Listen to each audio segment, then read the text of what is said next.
Hello students, आप सभी का आपके अपने इस YouTube channel IT school Ranchi में स्वागत है। आज के इस वीडियो क्लास में मैं 2023 में झारखंड अधिविद्य परिषद के द्वारा आयोजित क्लास 11th आईटीआईटीज के प्रीवियस ईयर क्वेश्चंस लेकर आया हूं। यहां पर आपको टोटल 40 क्वेश्चंस देखने को मिलेंगे। सभी क्वेश्चंस को मैं बारी बारी से कराऊंगा, आप इसे ध्यान से देखेंगे। आपके मोबाइल स्क्रीन पर एक क्वेश्चन पेपर दिख रहा है, आप इसे ध्यान से देखें। अब देखेंगे ये क्लास 11th का क्वेश्चन पेपर है और ये क्वेश्चन पेपर झारखंड अधिविद्य परिषद के द्वारा 2023 में पूछा गया था और यहाँ पर आप देख सकते हैं कि ये आईटीज आर्ट्स के लिए ये क्वेश्चन पूछा गया था। आप यहाँ पर और इंस्ट्रक्शन देख सकते हैं कि टोटल जो है 40 मार्क्स के क्वेश्चन पूछे गए थे और इसके लिए 1 घंटे का समय दिया गया था। ठीक है, अब हम लोग एक एक करके क्वेश्चंस को करेंगे। यहाँ पर कुछ इंस्ट्रक्शंस दिए जाते हैं स्टूडेंट के पढ़ने के लिए, आप इसे देख लेंगे। क्वेश्चन नंबर 1 है, convert the decimal number 127 into binary. दशमलव संख्या 127 को बाइनरी में बदलें। यहाँ पर एक डेसिमल नंबर दिया गया है 127, उसको बाइनरी नंबर में कन्वर्ट करना है। आप इसे सोल्व करेंगे तो आपका जो आंसर है वो आएगा ऑप्शन नंबर 2। ठीक है, नेक्स्ट क्वेश्चन करते हैं। Which device allow you to enter data and instructions into a computer. कौन सा डिवाइस आपको कंप्यूटर में डेटा और निर्देश दर्ज करने की अनुमति देता है। ठीक है, तो आपका जो इनपुट डिवाइस होता है वो आपको डेटा और इंस्ट्रक्शंस दर्ज करने का यानी इनपुट करने का अनुमति देता है। ठीक है, यहाँ पर 4 ऑप्शन दिए गए हैं, input device, output device, ALU, CPU. तो यहाँ पर आपका आंसर जो है ऑप्शन नंबर 1 इनपुट डिवाइस होगा। नेक्स्ट क्वेश्चन करते हैं। User communicates with a computer with the help of which devices. उपयोगकर्ता किन उपकरणों की सहायता से कंप्यूटर से संचार करता है। यहाँ पर 4 ऑप्शन दिए गए हैं, input device, output device, software device और 4 नंबर में है बोथ 1 एंड 2। तो इसका आंसर होगा बोथ 1 एंड 2। ठीक है, तो हम लोग यूजर जो है कंप्यूटर के साथ कम्युनिकेट करता है इनपुट और आउटपुट दोनों डिवाइस के हेल्प से। नेक्स्ट क्वेश्चन करते हैं, क्वेश्चन नंबर 4 है। क्वेश्चन है, ओक्टल इज ए ग्रुप। ठीक है, ओक्टल कितने का ग्रुप होता है। तो हम लोग जानते हैं कि ओक्टल जो है वो 8 का ग्रुप होता है, तो ऑप्शन नंबर 3 इसका आंसर होगा। नेक्स्ट क्वेश्चन करते हैं। यहां पर ब्लैंक दिया गया है और क्वेश्चन है, are used in the weather forecasting industry. Hindi में आप क्वेश्चन देखिए, खाली स्थान है, का उपयोग मौसम पूर्वानुमान उद्योग में किया जाता है। ऑप्शन 1 है सुपर कंप्यूटर्स, 2 है नोटबुक कंप्यूटर्स, 3 है 1 और 2 दोनों और 4 है इनमें से कोई नहीं। ठीक है, तो इसका आंसर होगा सुपर कंप्यूटर। मौसम का पूर्वानुमान लगाने के लिए सुपर कंप्यूटर्स का प्रयोग किया जाता है। नेक्स्ट क्वेश्चन है, इन ए डेटाबेस ब्लैंक है, fields store numbers used to perform calculations. एक डेटाबेस में फील्ड गणना करने के लिए उपयोग किए जाने वाले नंबरों को स्टोर करता है। तो इसका आंसर होगा numeric, option number 4। Next question करते हैं, ब्लैंक है, refers to the process of locating and removing the cross in a program. Hindi में आप इसका क्वेश्चन देखिए, किसी प्रोग्राम में त्रुटियों का पता लगाने और उन्हें दूर करने की प्रक्रिया को संदर्भित करता है। ठीक है, तो इसका आंसर होगा डीबगिंग। प्रोग्रामिंग में कोई त्रुटि आता है, एरर आता है, तो उसको जब ठीक किया जाता है तो उसके ठीक करने का जो प्रोसेस है उसको डीबगिंग कहा जाता है। तो इसका आंसर जो है ऑप्शन नंबर सी, डीबगिंग इसका आंसर हो जाएगा। नेक्स्ट क्वेश्चन करते हैं, 8 number question. A function that is called automatically each time an object is created is an। एक फंक्शन जिसे प्रत्येक बार ऑब्जेक्ट बनाने पर स्वचालित रूप से कॉल किया जाता है वह है। ठीक है, तो वह क्या है, तो वो है कंस्ट्रक्टर। ठीक है, ऑप्शन नंबर 1 इसका आंसर होगा।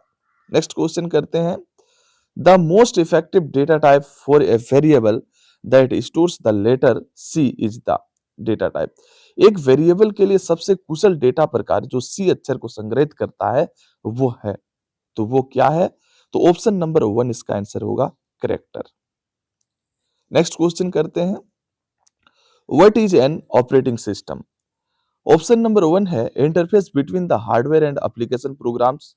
ऑप्शन 2 है collection of programs that manage hardware resources. Option 3 है system system service provider to the application programs. और ऑप्शन 4 है ऑल ऑफ दिस।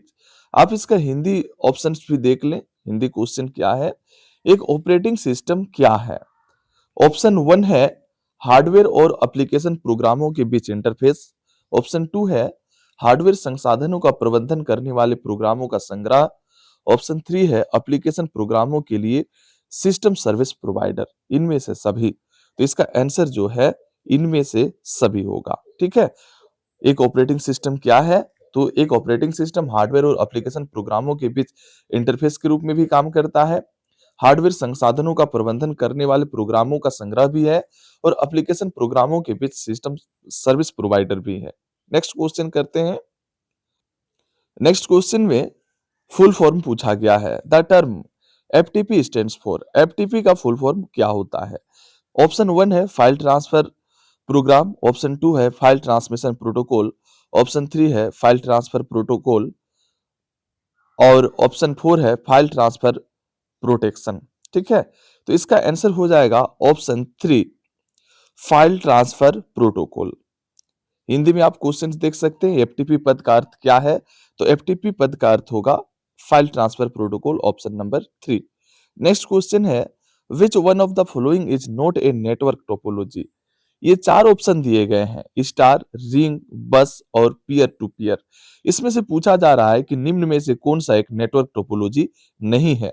तो आप यहाँ पर देखेंगे तो स्टार, रिंग और बस ये तीनों नेटवर्क टोपोलॉजी है और ऑप्शन 4 जो है पीयर टू पीयर ये नेटवर्क टोपोलॉजी नहीं है। तो ऑप्शन नंबर 4 इसका आंसर होगा। नेक्स्ट क्वेश्चन करते हैं, through which of the following the data of two computers are shared? निम्न में से किसके माध्यम से दो कंप्यूटरों का डेटा साझा किया जा सकता है? ऑप्शन 1 है लाइब्रेरी, ऑप्शन 2 है नेटवर्क, ऑप्शन 3 ग्रुपिंग और ऑप्शन 4 एकीकृत सिस्टम। तो इसका आंसर होगा ऑप्शन 2 नेटवर्क। दो कंप्यूटरों के बीच डेटा को शेयर करने के लिए हम लोग नेटवर्क का प्रयोग करते हैं, ऑप्शन नंबर 2।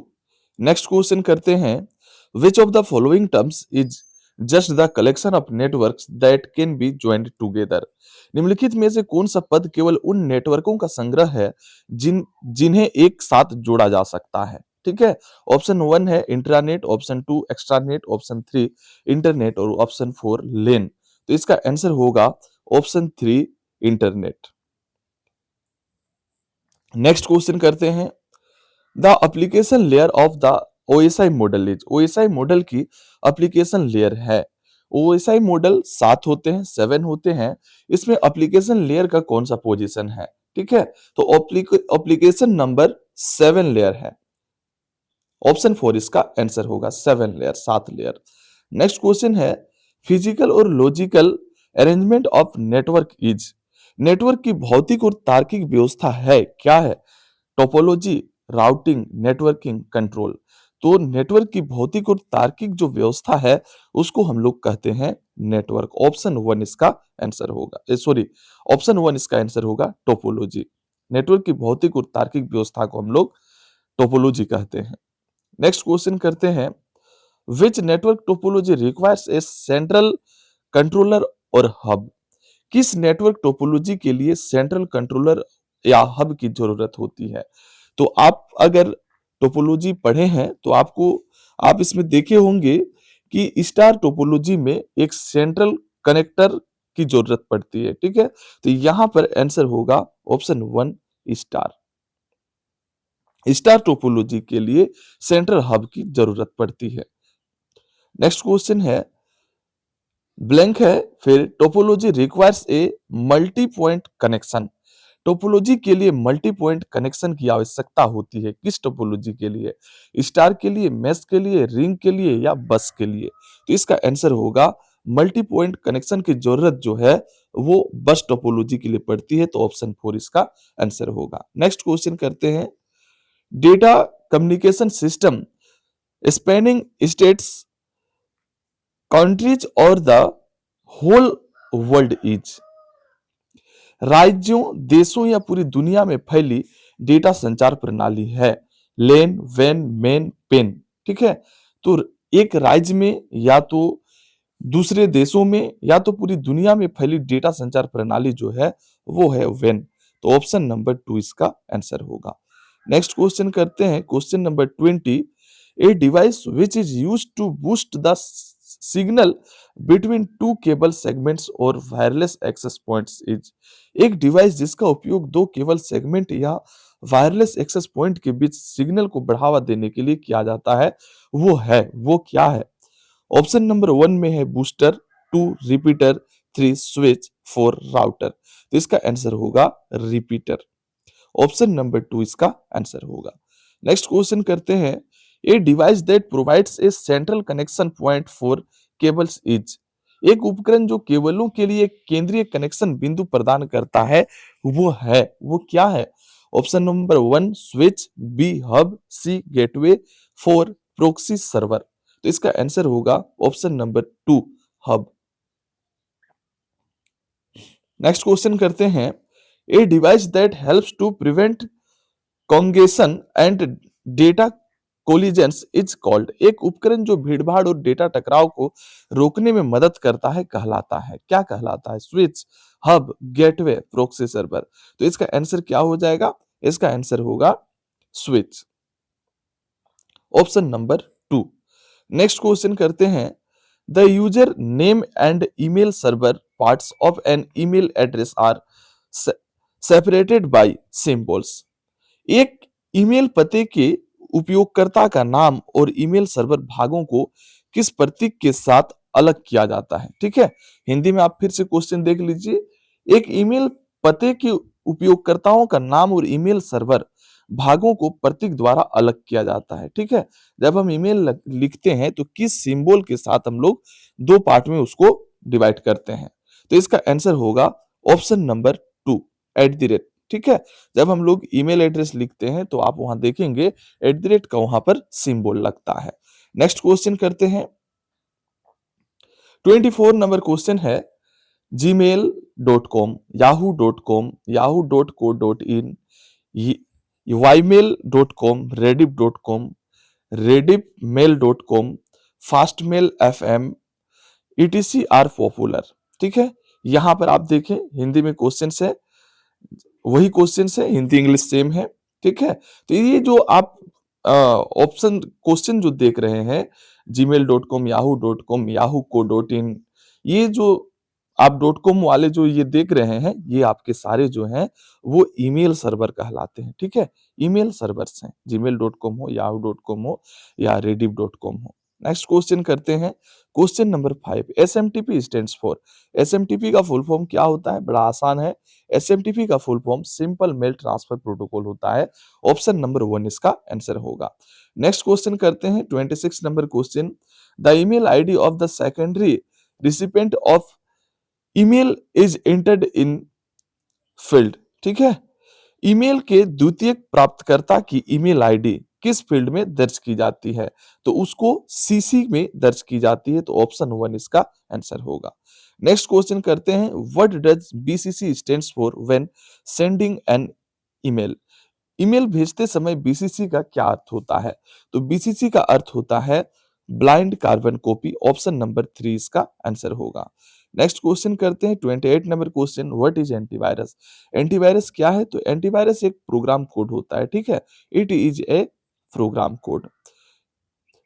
नेक्स्ट क्वेश्चन करते हैं, which of the following data structures is linear type, निम्नलिखित में से कौन सी डेटा संरचना रैखिक प्रकार की है? तो यहां पर 4 ऑप्शन दिए गए हैं, ग्राफ, ट्री, बाइनरी ट्री और स्टैक। तो इसका आंसर होगा स्टैक, ऑप्शन नंबर 4। ठीक है, तो ये जो है, ये जो डेटा स्ट्रक्चर जो दिए गए हैं इसमें लीनियर टाइप का जो है वो स्टैक है। नेक्स्ट क्वेश्चन करते हैं, which type of programming does Python support? Python किस प्रकार की प्रोग्रामिंग का समर्थन करता है? Object oriented programming, structured programming, functional programming, all of this. तो इसका आंसर हो जाएगा ऑल ऑफ दिस। ये जो है, ये जो तीनों ऑप्शन देख रहे हैं, object oriented programming, structured programming या फंक्शनल प्रोग्रामिंग, इन सभी को पाइथन सपोर्ट करता है। नेक्स्ट क्वेश्चन करते हैं, is Python case sensitive when dealing with identifiers? क्या पहचानकर्ताओं से निपटने के दौरान पाइथन केस सेंसिटिव है? तो इसका आंसर हो जाएगा यस, ये केस सेंसिटिव है। नेक्स्ट क्वेश्चन करते हैं, 32 नंबर का क्वेश्चन है, इज पाइथन कोड कंपाइल्ड और इंटरप्रेटेड? क्या पाइथन कोड संकलित या व्याख्या किया गया है? तो ऑप्शन 1 है, Python code is both compiled and interpreted. Option 2 है, Python code is neither compiled nor interpreted. Option 3 है, Python code is only compiled. और ऑप्शन 4 है, Python code is only interpreted. तो इसका आंसर होगा option 1, Python code is both compiled and interpreted.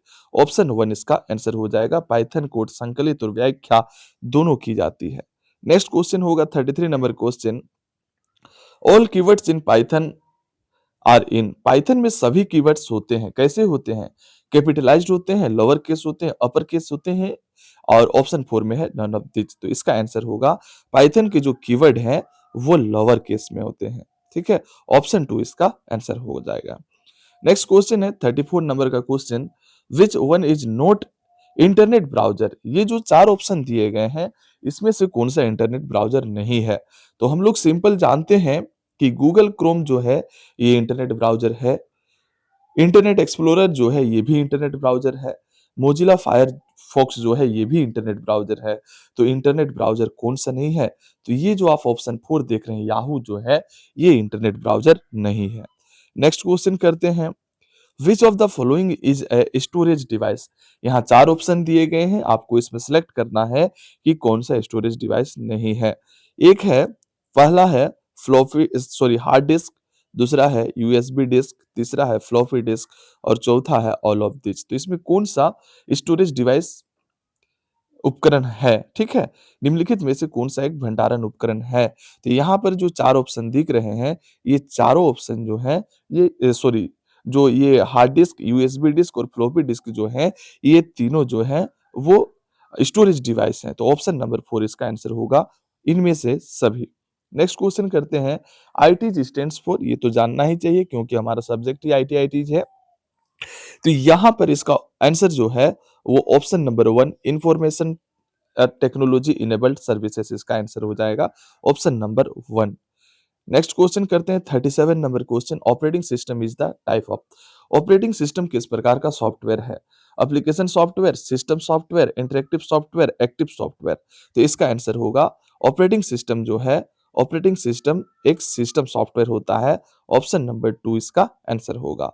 Next question करते हैं 38 number question, यहाँ पर एक पाइथन एक्सप्रेशन दिया गया है। ठीक है, आप यहाँ पर देख सकते हैं 4 + 3 मॉडुलस 5 एक पाइथन एक्सप्रेशन दिया गया है और इसका आंसर पूछा जा रहा है। तो इसका आंसर जो है वो 1 नंबर होगा, यानी इसका आप इसको सोल्व करेंगे तो इसका आंसर 7 आएगा। नेक्स्ट क्वेश्चन करते हैं, 39 number question, what is the full form of RDBMS? RDBMS का फुल फॉर्म क्या होता है? तो आरडीबीएमएस का जो फुल फॉर्म है, आरडीबीएमएस का full form relational database management system होता है। तो ऑप्शन नंबर 2 इसका आंसर होगा। नेक्स्ट क्वेश्चन करते हैं, what is the full form of SQL? ये लास्ट क्वेश्चन है, 40 क्वेश्चंस पूछा गया है। तो ऑप्शन नंबर 2 इसका आंसर होगा structured structured Curie language. SQL का फुल फॉर्म जो होता है वो स्ट्रक्चर्ड क्यूरी लैंग्वेज होता है। तो यहाँ पर हमारे 40 क्वेश्चंस कंप्लीट हो गए हैं। आपको अगर हमारा वीडियो कंटेंट अच्छा लगता है तो आप वीडियो को लाइक करें, चैनल को सब्सक्राइब करें, और आपको अगर कोई रिक्वेस्ट भेजने हैं या तो कोई सजेशन देने हैं तो आप कमेंट बॉक्स में जाके कमेंट जरूर करें। आने वाले टाइम में मैं क्लास 11th का जो प्रीवियस ईयर क्वेश्चंस हैं और जो इंपॉर्टेंट क्वेश्चंस हैं उसको मिलाकर मैं प्रैक्टिस सेट लाने की तैयारी में हूं। तो तब तक आप एग्जाम का तैयारी करते रहें। धन्यवाद।